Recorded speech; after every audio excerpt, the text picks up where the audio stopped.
এক পাগলে বলছে, আমার আল্লাহ যদি খুশি হয়ে আমাকে জাহান্নাম দেয় আলহামদুলিল্লাহ। এবার শিক্ষিত সমাজ যারা আমাদের মতো কিছু আছে না, বেশি পণ্ডিত, এবার যাই বলতেছে সবাই চাই জান্নাতে যাইতে, এই পাগলে চাই জাহান্নামে যাইতে। কত বড় গাদা।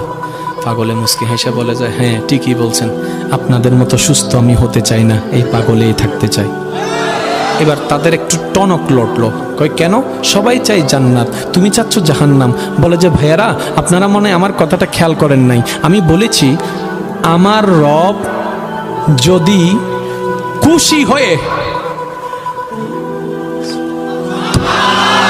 আমার রব যদি খুশি হয়ে আমাকে জাহান্নাম দেয়, আমি সেটাও নিতে রাজি।